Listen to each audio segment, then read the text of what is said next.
Hey everybody, welcome to another episode of Think Your Way to an Epic Life. And boy, do we have a treat today. This gentleman has done it all. He has played in the NBA, so I'm thinking he might be a little bit above 6 foot. We'll get into that. He has done so many things, and he is battling cancer now for the past 11 years. And he's been on 700 podcasts, so I'm a little intimidated, I gotta say. This guy is just amazing. He was also a SWAT team negotiator. And if you don't have empathy, I don't think you could possibly do that job. So, Terry, tell me a little bit about that. Well, Kara, thanks for having me on. I'm really looking forward to talking with you. Yeah, being a SWAT negotiator was probably one of the best jobs I ever had. And probably not for the reasons you think. I worked with great people. I had great training. And it was an opportunity to take a person more than likely having the worst day of their life and turn them into hopefully getting the help and the assistance that they needed to turn that life around and make a positive change.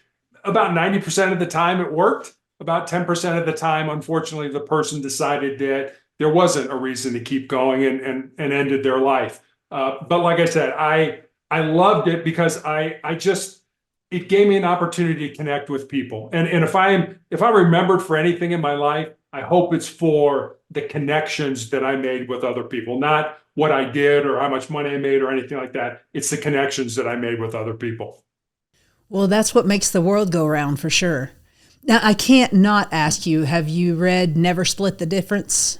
Chris Voss, yes. I've read his book. Our daughter gave my wife and I the master class. And he's got a master class. I looked at his master class. I mean, he's forgotten more than I'll ever know. He's amazing. I enjoyed the book, and it brought back a lot of memories because a lot of things he talked about are the things that we did as negotiators as well. Gotcha. Okay. So can you just kind of bring us up to speed? It's just kind of like you got out of college, or did you play ball in college as well? Basketball? I did, yes. So give us your basketball career. So my basketball career, I'm the oldest of three boys. You can't tell this from looking at me or from my voice, but I'm 6'8" tall. And I actually played college basketball at the Citadel in Charleston, South Carolina. I have a brother who's 6'7", who was a pitcher for the University of Notre Dame's baseball team. Another brother who's 6'6", who was drafted by the Cleveland Cavaliers in the National Basketball Association. And then my dad was 6'5". So we used to joke that if you sat behind our family in church growing up, not a prayer's chance you were going to see anything that was going on in front. But our 5'8" mother was the boss. And so I started playing basketball when I was 9 years old and was fortunate to play all the way up until I graduated from college. And Kara, one of the biggest things I think I learned from playing basketball was the importance of being part of something that's bigger than yourself. You know, you realize on a team, and for me, it was team sports. I think it could be whatever team you're on.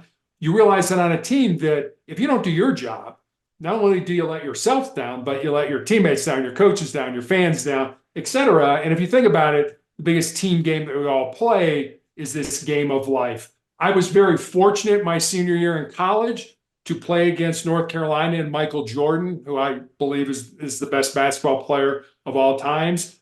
They won the national championship in 1982 when I graduated. 1983, North Carolina State won the national championship, and I got to play against them as well. And I'll end this with this story. So my youngest brother, who pitched for Notre Dame, has been a basketball coach in the Chicago area his entire career, and he coached Michael Jordan's two sons. And he tells the story. He said, one day I was at practice. It was towards the end of practice, and I was teaching the players a drill. And I look up, and nobody's paying attention to me.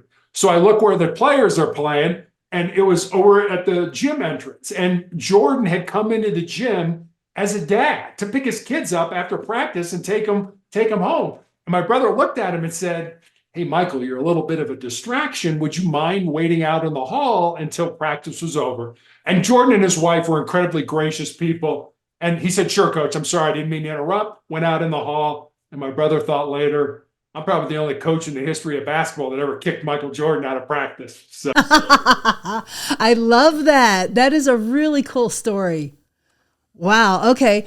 So teamwork, all that stuff. Are you still friends with any of the people you played with? Yeah, I am. The two guys I graduated with, we're the class of '82. One's an engineer down in Georgia and South Carolina area. The other one is the head of spine surgery at Duke University. So I still stay in touch with them. Still stay in touch with one of the assistant coaches. So yeah, I mean, those are friendships I think that you make because you go through adversity together, and that adversity binds you and keeps you together. So I'm very lucky to still stay in touch with them. Okay. So you said that your mom was the boss, and that your brothers turned out wonderful too. It sounds like you had a pretty idyllic childhood. I did. I mean, my parents, I think, modeled and taught us the value of family. Of loving each other, caring for each other, supporting each other. And they used to do what I would call divide and conquer parenting, where I would have a practice at on Thursday night at 5 o'clock. Well, my brother would have a game, at Thursday night at 5 o'clock. So dad would go with me to practice, and mom would go with my brother to the game.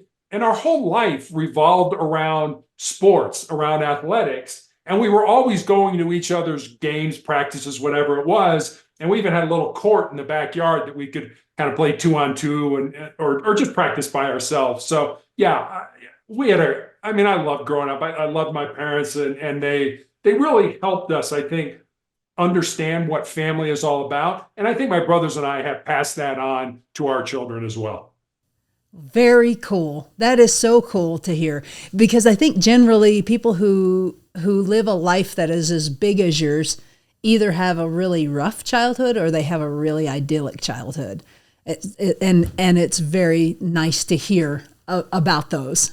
So you wrote a book. Tell us a little bit about that. Yeah, I wrote a book called Sustainable Excellence: The 10 Principles to Leading Your Uncommon and Extraordinary Life. The book was really, I guess, born out of two conversations I had. I was a high school basketball coach when we lived in Texas. I coached girls high school basketball. And the first story is about a former player that I had coached who had moved to the area in Colorado where my wife and I live with her fiance. And the four of us had dinner one night. And after dinner, I remember saying to her that I was excited that she was living close now and I could watch her find and live her purpose. And Kara, she got real quiet for a while. And then she looked at me and she said, "Well, Coach, what do you think my purpose is?" I said, "I have absolutely no idea what your purpose is, but that's what your life should be about. Finding the reason you were put on the face of this earth, using your unique gifts and talents, and living that reason." So that was one conversation. And then a young man reached out to me on social media from college, and he asked what I thought were the most important things that he should learn, not to just be successful in his job or in business, but to be successful in life. And I didn't want to give him the, get up early, work hard, help other. I didn't want to give him the sort of cliches that we already know. I wanted to see if I could go deeper with him. So I spent some time and I was taking some notes and kind of had these 10 thoughts, these 10 ideas, these 10 principles. And so I sent them to him. And then I stepped back and I was like, well, I got a life story that fits underneath that principle, or I know somebody whose life emulates this principle. So in 2020, I had my leg amputated because of my cancer experience. And while I was healing during those months, I sat down at the computer every day and I built stories, and they're real stories about real people underneath each of the principles. And that's how sustainable excellence came to be. Wow, there is so much to unpack there, Terry. That is amazing because there was something else pretty major that happened in 2020. Yeah. Yeah. COVID. Yeah. And so the world is shut down and you lose your leg. And instead of having a 2-year pity party, you wrote a book? I did. And I'll tell you, as horrible as COVID was, I really, so I find out I have these tumors in my lungs, which I'm still being treated for, and I'm going to have my leg amputated. And it's in the middle of COVID. And I remember the morning of the surgery, my wife literally dropped me off at the hospital. She was not allowed to come in with me. There was a nurse at the entrance, puts me in a wheelchair, wheels me back to the pre-op area, which is this cavernous room that's divided into 30 different bays, all designed to be prepping people from surgery or for surgery. And I'm the only person in that room. And I am scared to death. I mean, there are so many times I wanted to get up and run out of that room. I was supposed to be in the hospital for 10 days to 2 weeks after the surgery to learn how to function without having a leg. And because of COVID, they sent me home after 48 hours and said, figure it out. And I was lucky to have an occupational therapist who'd been working with me previously, who volunteered her time to come to our house and say, okay, get rid of this or move that or do this, and was able to help my wife and I figure out how to have me function now in our house without a leg. Oh my goodness. That's a testament. That is an absolute testament. I don't know how you could go through that on your own. Who all helped you? Who was there for you besides your wife, of course? Yeah, I mean, certainly my wife, we have one child, a daughter. She was in the military, or is still in the military at this time. And she was calling. I mean, we live on a cul-de-sac with amazing neighbors, and all it needs is a phone call. Hey, what do you need? Can you take the garbage out? Can you help me? I mean, they've helped me when I've been incredibly sick. I have because of my cancer treatments, I have a higher response to the flu shot, the COVID shot, and things like that. And they usually put me in the hospital. And these men will come over and literally pick me up and put me in my wife's car so she can drive me to the hospital and things like that.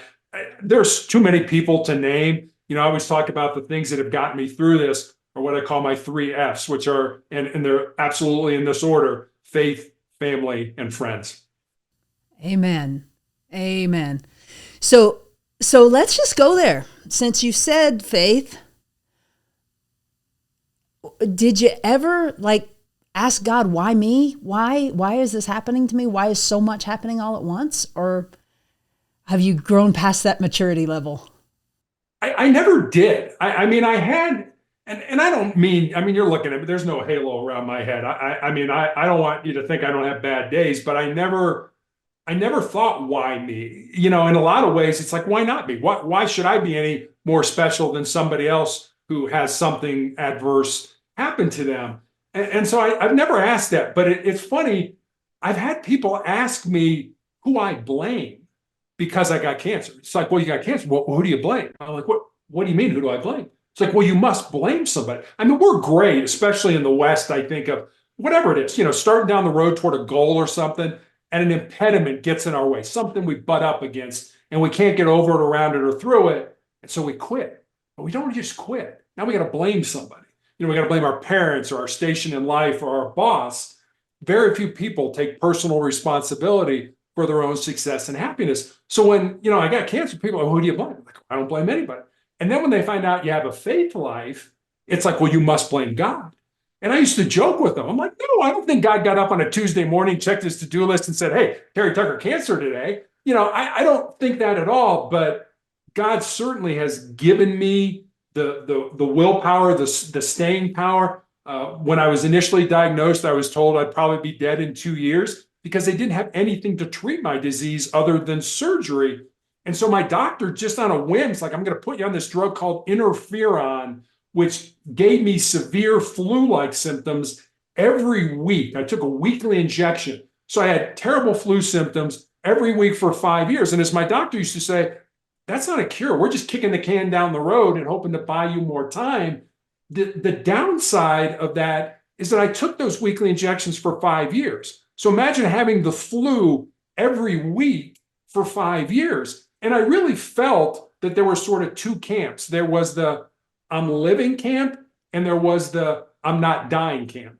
And I was in that. I always felt I was in that. I'm not living. I'm not contributing. I'm not doing anything. I'm literally trying to survive. So I'm in this not dying camp. And there were a lot of times where I was like, okay, God, just take me out of this. I'm done with this. Yeah, I'm not contributing. I'm not doing anything. And I never contemplated suicide. I don't want anybody to think that, but I did ask to die. I'm like, just take me out of this. Well, obviously that didn't happen, but what God did was give me the strength to continue to get through that ugliness. Dude, he didn't just give you the strength. You didn't just get through it. You wrote a book. That is amazing. So what can you tell our listeners who are going through, and I don't know of anyone who got through the last 3 years without being severely scathed in some way. What can you tell our listeners who are really up against the wall right now? How do you keep your mindset so high? So I'll tell you a story. And this is a true story. This occurred back in the 1950s. There was a professor at Johns Hopkins University who did an experiment with rats. And it was a very simple experiment. He took rats and he put them in a tank of water that was over their head. And he wanted to see how long the average rat could tread water. And initially, the average rat treaded water for about 15 minutes. And just as those rats were getting ready to sink and drown, he reached in, grabbed them, pulled them out, dried them off, and let them rest for a while. And then he took those exact same rats and put them back in that exact same tank of water. And the second time around, on average, those rats treaded water for 60 hours. Now think about that. First time, 15 minutes. It's not like your business is going to fail or you're going to flunk a test. You're going to die. Your life's going to be over. And the second time around, 60 hours, which taught me two things. Number one, the importance of hope in our lives, that if you know you're doing the right things and you have the discipline to implement those things, maybe not today, maybe not next month, maybe not even this year, but at some point in time, more than likely, you will see a benefit. And the second thing it taught me was just how much more our physical bodies can handle than we ever thought we could. We quit, we give up, we give in long before our bodies do.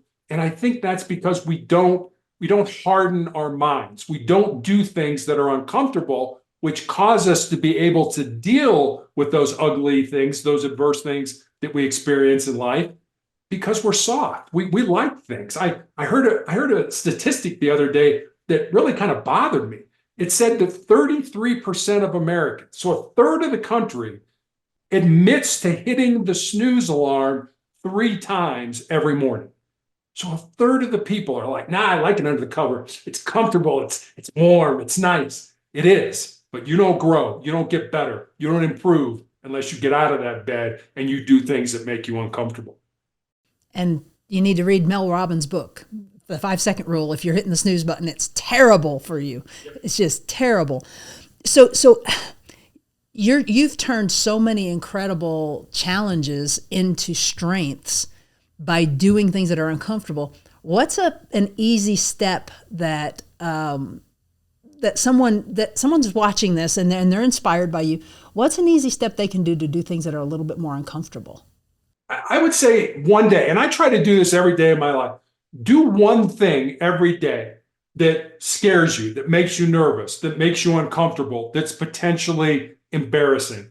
It doesn't have to be a big thing.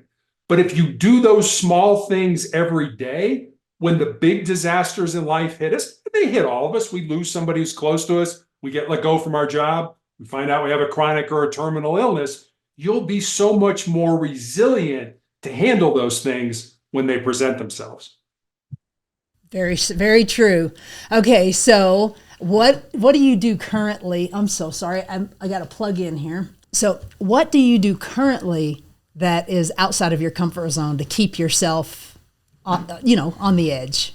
I mean, it depends on the day. I have been going to treatment for so long, and it's just so taxing. I mean, there's not a day that goes by. I mean, yesterday I had a scan. I had a CAT scan, and I'm like, I don't want to do it. I don't want to do it.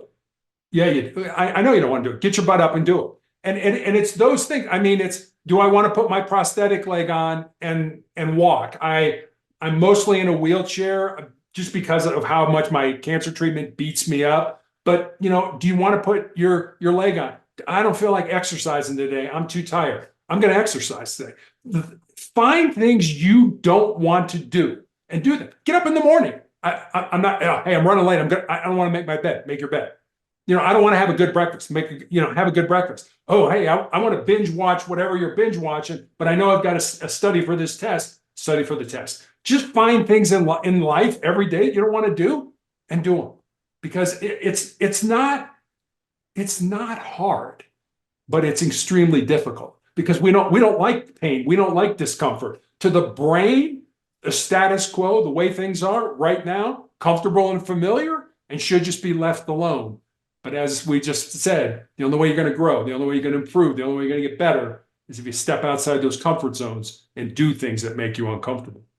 Absolutely. We've all heard the definition of integrity is doing what you should do even when no one's looking. I think you just took it a step further. Do what you say you'll do for you, because no one is looking.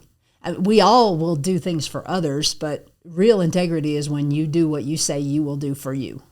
Right. And nobody's coming to your rescue. Nobody's going to come and bail you out. And I think that's an important point. If you're waiting for something to happen, don't wait. Go make it happen. Don't wait for life to come to you. Get out there, find the reason you were put on the face of this earth, use your unique gifts and talents, and live that life.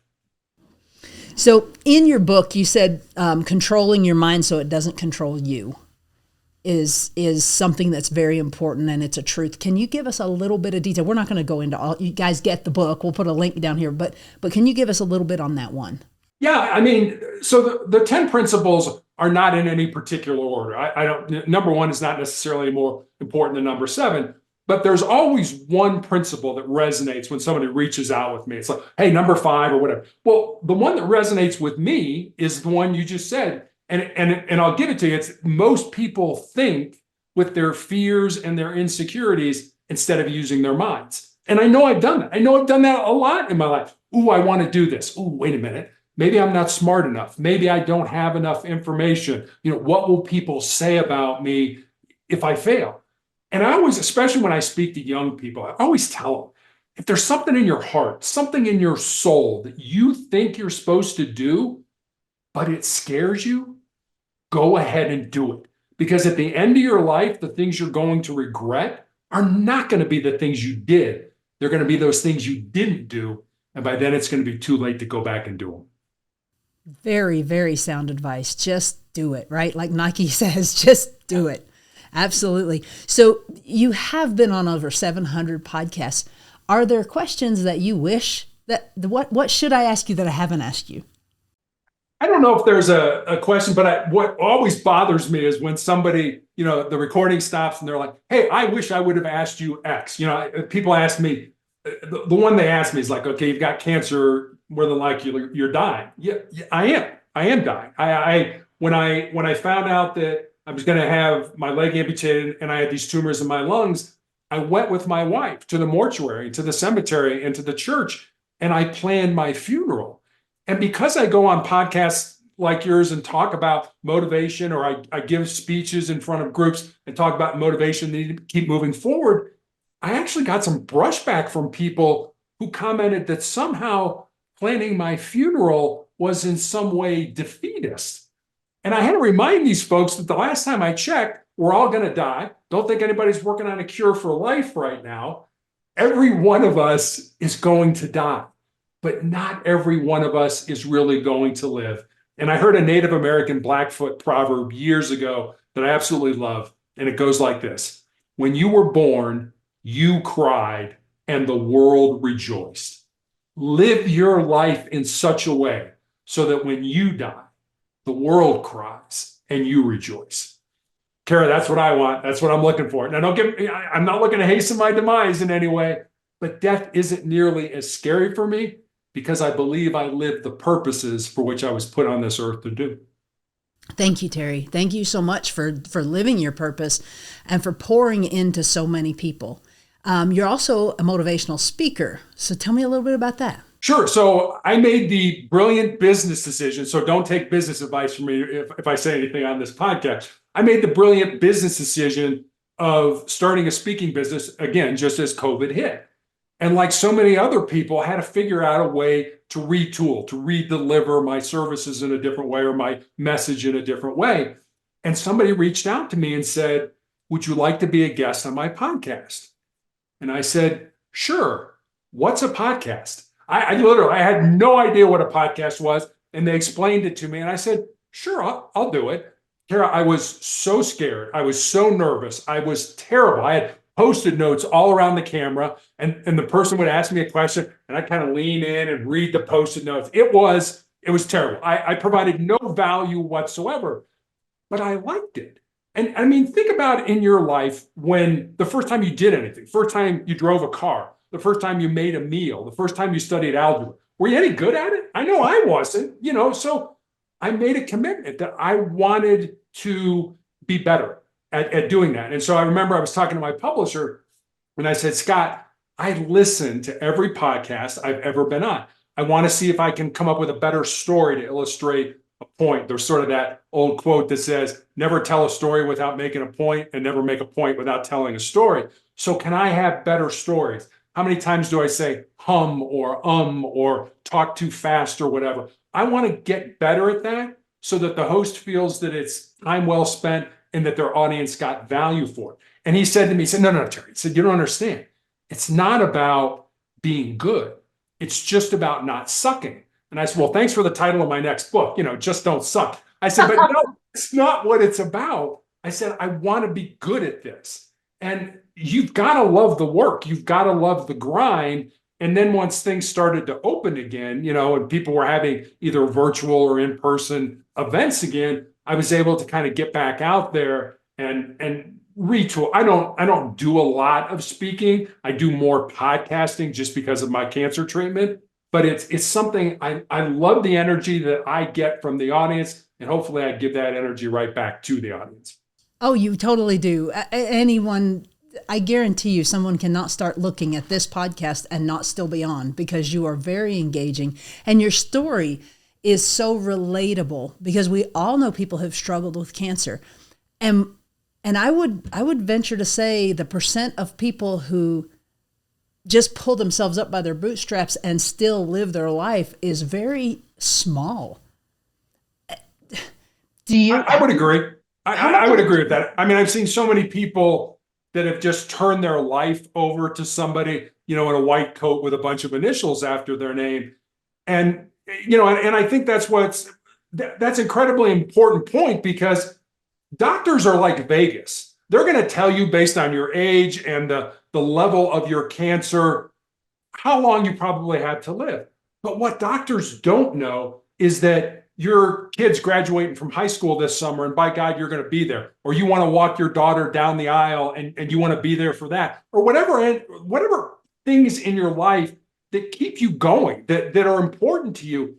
And when you understand that, like I said, I was told in 2012, if I got a miracle, I might live 5 years, but more than likely I'd be dead in 2. And I was told that at MD Anderson Cancer Center, one of the best cancer hospitals in the world. And every year, every April, I receive a letter from them. And it's from their tumor board. And they ask me to circle one of 3 choices. Are you alive with cancer? Are you alive without cancer? Or are you dead? And I keep hanging around because I haven't figured out how to circle number 3. So, sorry, that was a bad joke. But I do get that letter every year. And it's like, no, you don't know me. Don't tell me what I can do. You're so much more powerful than you imagine. But so many people just turn their life over to a doctor. Preach it, please preach it. Literally, and there are things that if I was in a car wreck and my body was mangled, I would definitely want Western medicine to come in and help me. However, no one cares about your body, Terry, more than Terry does. No one does. And so what would you say to someone who has a doctor in their face saying, you're going to die in 6 months? And they're like, I'm not ready to go. I'm gonna tell them this, that we spend a tremendous amount of time working on this body. I actually had one of my nurses ask me, I had my foot amputated in 2018 and my leg amputated in 2020, and she was asking about that. And what I told her was, cancer can take all my physical faculties, but cancer can't touch my mind, it can't touch my heart, and it can't touch my soul. And that's who I am. That's who you are, Kara. That's who everybody who's listening to us is. And we spend so much time working on this body. We go to the gym, we eat right, we get enough rest, we reduce stress. And I'm certainly not saying don't do that. You absolutely should do that. But what I am suggesting is maybe every day, spend a little more time working on who you really are, your heart, your mind, and your soul. We know at some point, for all of us, this body's going to die, it's going to decay, and it's going to go away. But our heart, our mind, and our soul, I believe those things are eternal, and I just don't think we spend enough time working on them. So, step 1, I want to start working on that. What do I do? What books? What podcasts? What do I do? First thing I would suggest that you do is to be comfortable with you. There's a book called Do Hard Things. It was written by a man by the name of Steve Magnus. Magnus used to be the head track and field coach at the University of Minnesota.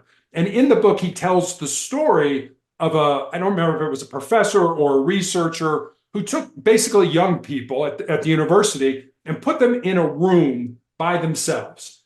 No devices, no cell phones, no iPads, no earbuds, nothing, with a table and a chair. Asked them to stay in there for about 20 minutes. The only other thing in that room was a buzzer. And if you pressed the buzzer, you received an electric shock. 68% of the men and 25% of the women shocked themselves during that 20-minute period, including one guy who shocked himself every 5 seconds. So what that said to the researchers were, we are not comfortable in our own skin. We're comfortable with what people say about us on these devices and things like that, but we're not comfortable with ourselves. So I would say the first thing to do is to spend 5-10 minutes every day just alone with yourself, with no devices. I'm not meditating, not praying. Let your mind go wherever your mind goes, but be comfortable with you. Be comfortable in your skin, because if you're not, none of the other things you're going to do, none of the, the prayer, the meditation, the journaling, none of that stuff's going to work if you're not comfortable with you. So I would say the first thing to do every day, spend about 10 minutes alone with yourself. Okay, that's step one. And are there any books or do you recommend meditation, journaling, any of that? I do. I mean, I do breath work. I pray for about an hour every day. I've had so many people reach out to me who have cancer that I kind of have a list of all the people that I'm praying for and things like that. But I know those people are also praying for me. And I'll tell you, Kara, prayer works. Prayer Amen. works. I mean, there are times where and I mentioned one of them. There have been other incidents where it's just like, I'm done.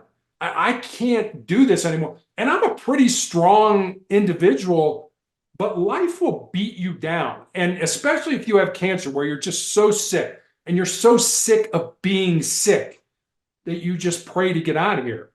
And I think the other side of that is the prayer that God, just help me get through this. Help me get through today. And when I mentioned it being on Interferon, it was literally, if you would have said, what are your goals? I'd have said, my goal is to wake up tomorrow morning. That was literally I had no long-term goal. I am just trying to survive day to day. And I know there's people out there probably listening to us that are in that same boat. I get it. I promise you there is light at the end of the tunnel. No matter how smoky, stinky, ugly your life is, remember it can never, never, ever outpace, outshine the light that you have in your soul. You are so much bigger than you think you are. Amen, brother. You preach it. Go, Terry, go. I love it. I love it. It's beautiful, man. Thank you for still being alive. And thank you. I'm sure your wife feels the same way and your daughter feels the same way. And my audience will feel the same way. We're very blessed to have gotten to hear from you. Keep on doing what you're doing. And do you have any parting words of advice for our folks? I guess if I could tell you one more story, if Please. you don't mind. Yes. So I've always been a big fan of Westerns growing up. When I was younger, and I'm really going to date myself with this, when I was younger, my mom and dad used to let me stay up and watch Gunsmoke and Bonanza. And my favorite was Wild Wild West. 1993, the movie Tombstone came out. You may have seen it. It was a huge blockbuster. Starred Val Kilmer as a man by the name of John Doc Holliday and Kurt Russell as a man by the name of Wyatt Earp. Now, Wyatt Earp and Doc Holliday were two living, breathing human beings who walked on the face of the earth. They're not made-up characters just for the movie. Now, Doc was called Doc because he was a dentist by trade, but Doc Holliday was pretty much a gunslinger and a card shark. And Wyatt Earp had been some form of a lawman almost his entire life. So here these two men from entirely opposite backgrounds somehow come together and form this incredibly close friendship. And at the end of the movie, Doc Holliday is dying at a sanitarium in Glenwood Springs, Colorado, which is about 3 hours from where I live. The real Doc Holliday died at that sanitarium, and he's buried in the Glenwood Springs Cemetery. Wyatt, at this point in his life, is destitute. He has no money, he has no job, he has no prospects for a job. But every day he comes to play cards with Doc, and the two men pass the time that way. And at the end of the movie, they're talking about what they want out of life. And Doc says, when I was younger, I was in love with my cousin, but she joined a convent over the affair. But she's all that I ever wanted. And then he looks at Wyatt and he says, what about you, Wyatt? What do you want? And Wyatt looks at him kind of nonchalantly and says, I just want to lead a normal life.